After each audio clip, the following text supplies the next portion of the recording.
नमस्कार साथियों, गौरव ज्ञान धारा में आप सभी का स्वागत है। राजस्थान के लोक नाट्य जो कल अपन शुरू कर चुके थे, आज उसे पूरा कर लेते हैं। यानी कि इस क्लास के साथ आप लोगों के आरबीएससी का कक्षा 10 का अध्याय 8 पूरा हो जाएगा। ठीक है, अध्याय 8 तक पहुंच गए भैया। कक्षा 10 की किताब बहुत बड़ी है वैसे। यदि पढ़ने जाते हैं अपन, नोट्स बनाते हैं, व्यवस्थित तरीके से समझते हैं तो बड़ी है। 50वीं 48वीं क्लास है ये, है ना। 48वीं क्लास है कक्षा के 10 के अध्याय 8 में, इतना व्यवस्थित तरीके से चले। आज के इसके अंदर जो है रम्मत, स्वांग, तमाशा, चारवैत, नौटंकी, ये सारी चीजें अपन लोक नाट्यों के अंदर पढ़ने वाले हैं। ठीक है, तो करें शुरू। ठीक है, चलिए शुरू करते हैं। सबसे पहली चीज रम्मत। देखो, जब रम्मत की बात आए तो ध्यान रखना कि रम्मत जो देन है ना, ये रम्मत जैसलमेर से मूल इसका जो उद्गम है, क्या ध्यान रखोगे, जैसलमेर नहीं बीकानेर, मूल उद्गम जो है वो बीकानेर है। इसका इसका मूल उद्गम कहां से माना जाता है? बीकानेर से माना जाता है। कहां से? बीकानेर से। और बीकानेर की रम्मतें, इनका मंचन जो होता है वो पाट पे होता है। बीकानेर की जो रम्मतें हैं, इनका मंचन पाट पे होता है। कहां पे होता है? पाट। इसलिए इसे पाटा संस्कृति कहा जाता है। यहाँ पे जो बीकानेर के अंदर मंचन होता है ना, उसे कहते हैं पाटा संस्कृति। क्या बोलते हैं? पाटा संस्कृति कहते हैं। रात को 11-12 बजे शुरू होती है ये रम्मतें और सुबह तक चलती है। पूरी रात चलने वाली ये रम्मतें होती है। देखो, अवसर कौन से हो? होली के अवसर पर राजस्थान में प्रचलित रोक रंजन के साधनों में रम्मत का विशिष्ट विशिष्ट स्थान है। रम्मत यानी कि क्या ना, रमा, तो वही है ब्यू मणियो रम्मत। ठीक है, नाटक एक तरीके के हैं। मुख्य क्षेत्र कौन से? मुख्य रूप से जैसलमेर, फलोदी और बीकानेर। और मूल उद्गम में क्या ध्यान रखना है आप लोगों को? बीकानेर प्रमुख है इसके अंदर, जहां पे इसका आयोजन किया जाता है। यदि विषय वस्तु की बात करें तो इसमें राजस्थान की सुविख्यात लोक नायकों और महापुरुषों पर रचित काव्य रचनाओं को रंगमंच के ऊपर मंचित किया जाता है। और ये रंगमंच इसके क्या कहलाते हैं? ये पाठ कहलाते हैं। क्या कहलाते हैं? पाठ होते हैं। ठीक है, हाँ, इसको जो खेलते हैं ना वो खेलार कहलाते हैं। इसको खेलने वाले क्या कहलाते हैं? खेलार। अभी और जानकारी मैं बताता हूं आप लोगों को, एक बार स्क्रीनशॉट ले लो। रम्मत बहुत इंपॉर्टेंट है भाई साहब। देखो, प्रमुख रचयिता मणिराम व्यास, नाम याद रखना। तुलसीराम, फागु महाराज, सुआ महाराज, तेज कवि।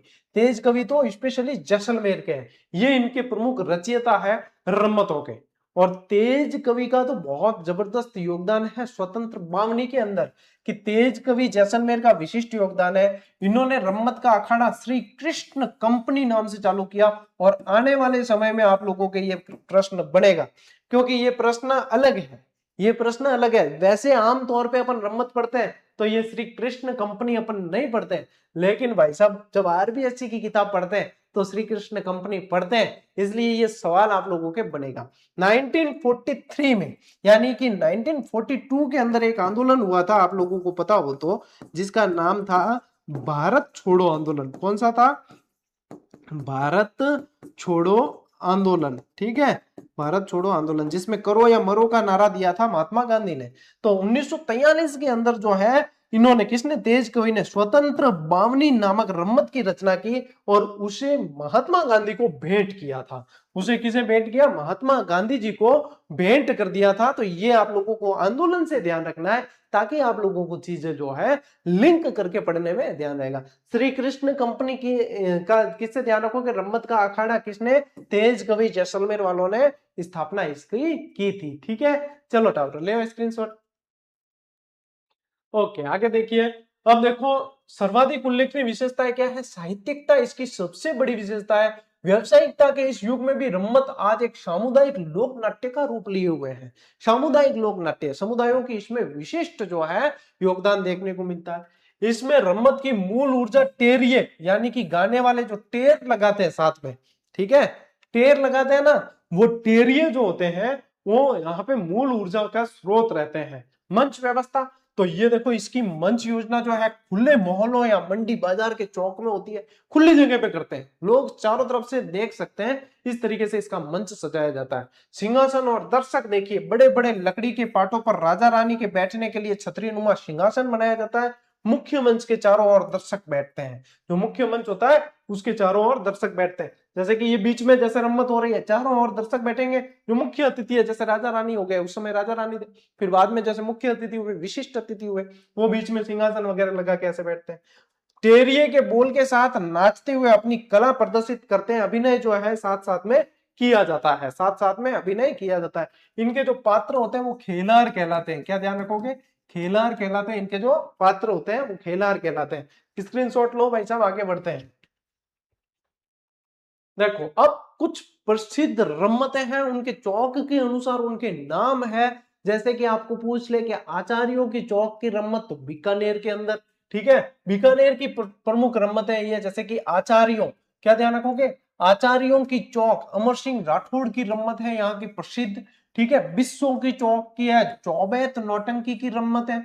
और किंकाणी व्यासों की चौक की जमुना दास की रम्मत है। भाई साहब बहुत मोस्ट इंपॉर्टेंट चीजें हैं, तालमेल याद रखना। फिर से पढ़ते हैं एक बार। आचार्यों की चौक की अमर सिंह राठौड़ की रम्मत। अ से अनार, आ से आम, यह याद रहे भाई, है यह याद रही। अ से अनार, अ से अमर सिंह, आ से आचार्यों के चौक की रम्मत।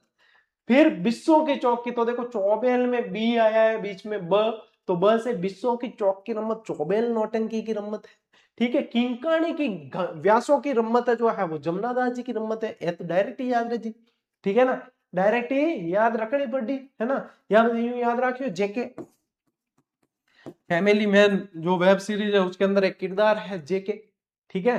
तो यहाँ जेके याद रखियो, जे से जमुना दास और के से किंकाणी व्यासों की चौक, ठीक है।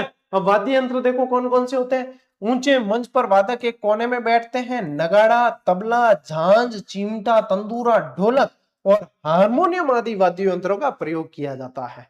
किस किस का प्रयोग होता है? नगाड़ा, तबला, झांझ, चिमटा, तंदूरा, ढोलक और हारमोनियम, इन सभी वाद्य यंत्रों का प्रयोग किया जाता है रम्मत के अंदर। और बीकानेर की रम्मतें बहुत प्रसिद्ध है। मूल रूप से बीकानेर का ही उद्गम माना जाता है। पाटा संस्कृति ध्यान रखनी है ना। ये जो है इनका मंचन पाट पे किया जाता है, इसलिए पाटा संस्कृति कहते हैं, ठीक है। लियो स्क्रीनशॉट ले लियो टैब, ठीक है, टबरियो स्क्रीनशॉट लो, आगे बढ़ना। अब भाई साहब आ गया तमाशा। किनके कोई नाटक कराया यूं तो कह तमाशा मत कर, कोई दतिंग कर दे, तमाशा क्यों कर रहा है? तमाशा यानी तमाशा जहां पे होता है लोग चारों तरफ इकट्ठा होके देखने लग जाते हैं। लोग जो है चारों तरफ इकट्ठा होके देखते हैं तो वो तमाशा है। नाटक की एक विद्या है ना, एक विधा है।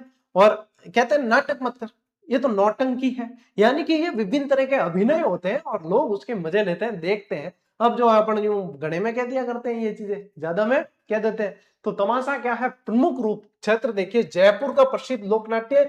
इसकी शुरुआत जयपुर महाराजा प्रताप सिंह के काल में हुई है। यह ध्यान रखना, तमाशे की शुरुआत कब से हुई है? जयपुर के प्रताप सिंह जी के काल में हुई है, ठीक है। परंपरागत परिवार देखिए, भट्ट परिवार परंपरागत रूप से आज भी तमाशा का लोकमंचन करता है। कौन करता है?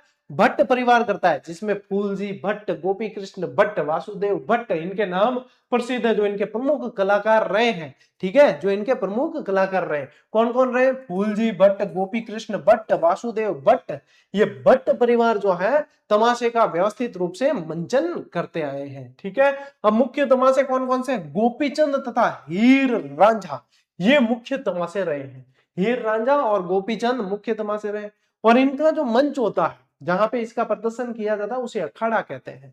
क्या कहते हैं? खुला मंच होता है, तमाशे का आयोजन खुले मंच पर होता है, जिसे अखाड़ा के नाम से जाना जाता है। क्या कहते हैं? अखाड़े में तमाशा होता है भाई साहब। कहां पे होता है? अखाड़े के अंदर तमाशा होता है।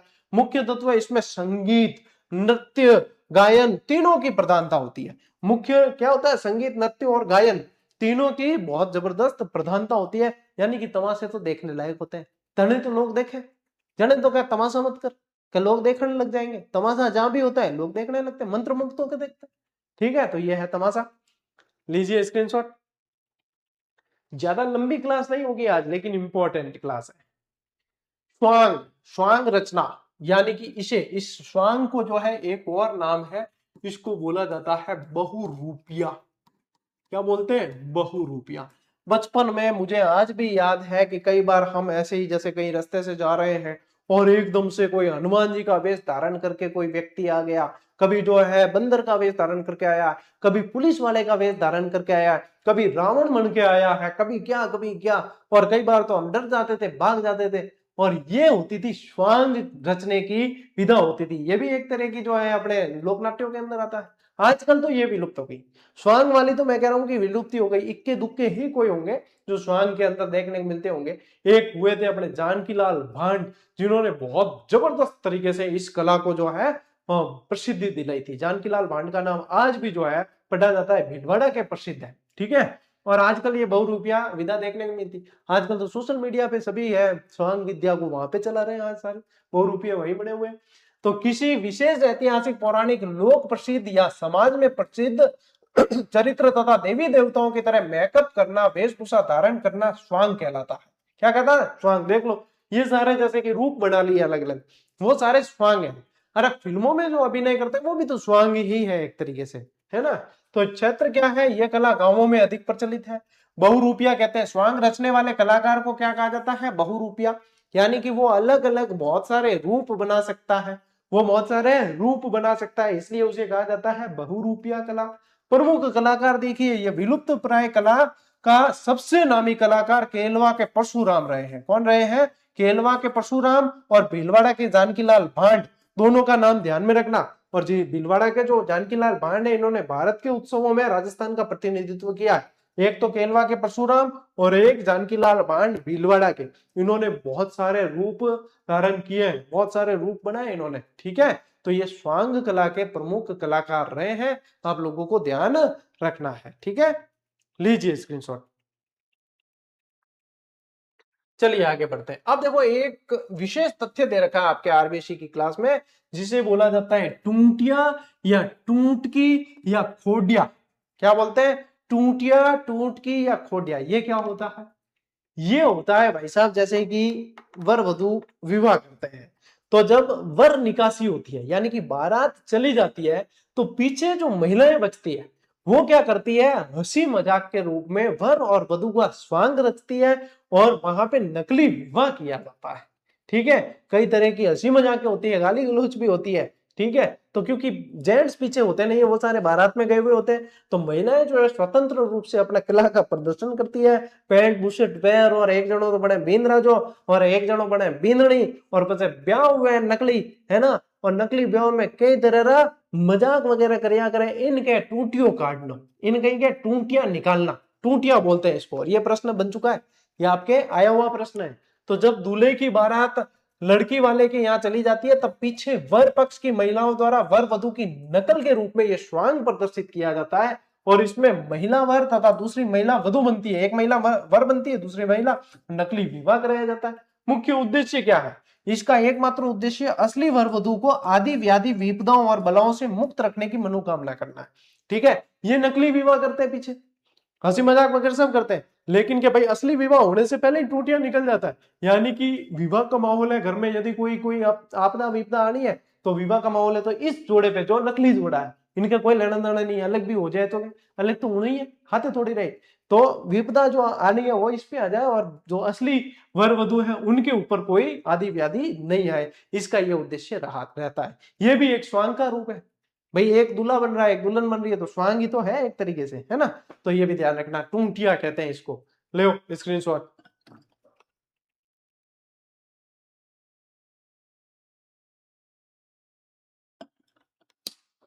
अगलो देखो, लीला। अब लीला नाट्य या लीला बहुत तरह की होती है, लीला रचना कहते हैं ना अपन, ये तो भाई भगवान की लीला है, इसको कोई नहीं पहुंच सकता। तो ये वही लीलाएं हैं जो भगवान की रची जाती है, वो लीलाएं हैं। राम लीला, रास लीला है, बक्योर की गणगौर वगैरह, ये सब इनके अंदर आ जाती है। तो देखिए राजस्थानी लोक नाट्यों में लीला नाट्यों की अत्यंत महत्वपूर्ण भूमिका रही है। प्रमुख रूप से रामलीला और रास लीला इसके प्रमुख रूप रहे हैं। अन्य भी है, जैसे कि देखो रावलों की रम्मत हो गई, शमिया है, गौरी है, संकादिकों की लीलाएं, गरासियों की गौर लीलाएं, रामलीला, कृष्ण लीला, ये सारी लीलाओं के रूप है। जैसे रम्मत है ना, रावलों की रम्मत, समया, ये भी गौरी वगैरह, ये भी लीलाओं के रूप है एक तरीके से। लेकिन रामलीला, रास लीला, क्योंकि इनके पीछे लीला शब्द लगा है, तो फिर यहाँ पे ये ध्यान रहता है। ओ आपको पता है एक गीत था बॉलीवुड में, राम जाए लीला जाए, लीला जाए राम, इन दोनों के, वो वाला है ना। तो वो हालांकि इससे कोई लेना देना नहीं है, लेकिन वो रामलीला वाला ही वहां पे प्रसंग आता है वहां पे भी। चलो स्क्रीनशॉट ले आगे बेटा। अब देखो रासलीला, इसमें रासलीला जहां आ जाए तो रास किसने रचा है? रासलीला की है कृष्ण भगवान ने। रामलीला यानी कि रामायण का मंचन होगा पूरी तरीके से, राम जी का मंचन। रासलीला आ जाए तो कृष्ण भगवान का आएगा जिक्र। इसमें भगवान श्री कृष्ण के बाल्यकाल और किशोरावस्था की लीलाओं का प्रस्तुतिकरण किया जाता है।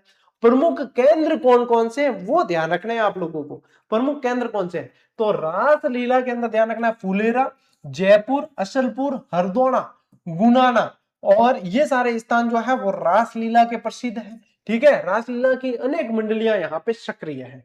मेन रूप से अपने जो है फुलेरा और जयपुर ध्यान रखना है, अपने यहाँ पे राजस्थान के अंदर फुलेरा और जयपुर अपने को ध्यान रखने हैं। और रामलीला, इसका मुख्य उद्देश्य भगवान श्री राम के जीवन प्रसंगों का जीवन चित्रण करना है।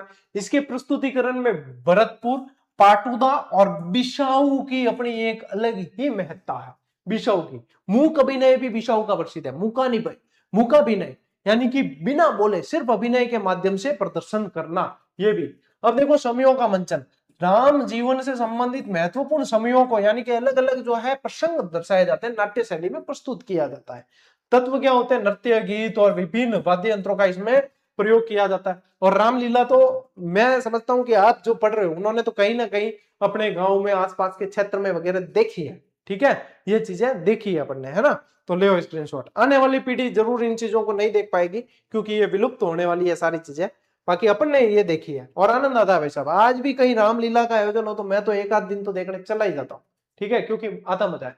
लोकल कलाकार होते हैं, बढ़िया तरीके से बेचारे अभिनय करते हैं, मजा भी आता है देख के। और वो जो अभिनय करते हैं ना, वो वास्तव में ऐसे कलाकार होते हैं जिन्हें वास्तव में जरूरत है इस कला को आगे बढ़ाने के लिए। संस्कृति को भी उनकी जरूरत है और उनको भी इस चीज की जरूरत है कि अप्रिशिएट किया जाए। आगे देखिए, गौर यानी कि गरासियों की गौर लीलाएं। आयोजन कब होता है? इसका आयोजन गरासियों द्वारा वैशाख शुक्ल चतुर्दशी को बख्योर की गणगौर के रूप में किया जाता है।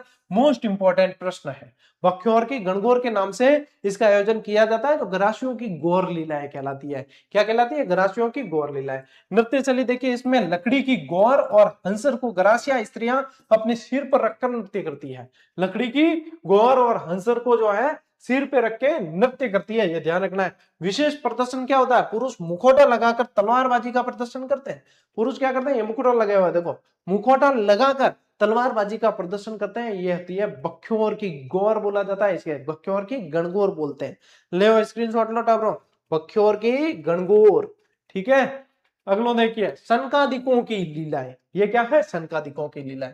ये लीलाएं राजस्थान में अत्यंत प्रसिद्ध है। प्रमुख केंद्र कौन कौन से हैं? गोसुंडा और बस्सी। प्रमुख केंद्र कौन कौन से हैं? गोसुंडा और बस्सी।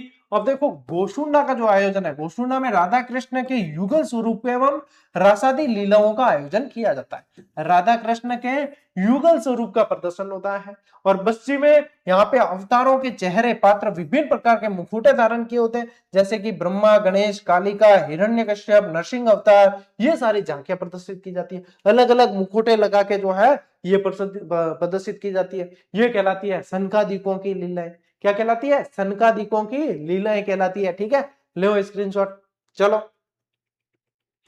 चलिए, अब देखिए नौटंकी। यहाँ क्या हुआ? नौटंकी मत कर, ये ब्रज साइड की ज्यादा प्रसिद्ध है। धौलपुर, करौली, अलवर, है ना, गंगापुर वगैरह, गंगापुर सिटी। देखो तो कहाँ की? धौलपुर, करौली, अलवर, गंगापुर सिटी, भरतपुर, सवाई माधोपुर जिलों में ये प्रचलित है। और इनमें क्या होता है? इनके नाटकों के रूप में बसंत, नकाबपोश, सत्यवादी हरिश्चंद्र, राजा भर्तरी आदि की रचनाएं की जाती है। ये मुख्य रूप से जो नौटंकी कला है ना, ये यूपी की है। मुख्य रूप से कहाँ की है? मूल रूप से यूपी की कला है ये। इसीलिए वहां के जिलों में देखो, यूपी से लिखने वाले जिलों के आसपास ज्यादा देखने को मिलती है। इसका प्राय आयोजन विवाह, सामाजिक समारोह, मेलों, लोकोत्सवों के मौकों पर इसका आयोजन किया जाता है। नौटंकी, है ना। नौटंकी वहां का है। तमाशा यदि देखोगे तो महाराष्ट्र साइड में ज्यादा किए जाते हैं तमाशे वगैरह। ठीक है, लो स्क्रीनशॉट। अब आती है एक चार वेद। चार वेद जब आ जाए तो आप लोगों को ध्यान रखना है टोंक। क्या ध्यान रखोगे? टोंक के अंदर यह टोंक का प्रसिद्ध लोक नाट्य, यही पूछते हैं यहां से चीज। प्रकृति देखिए इसकी, यह एक संगीत दंगल के रूप में खेला जाता है और इसका प्रारंभ टोंक के नवाब फैजुल्ला खां के शासन काल में करीम खान निहंग ने किया। इसको मोस्ट इंपोर्टेंट कर देना।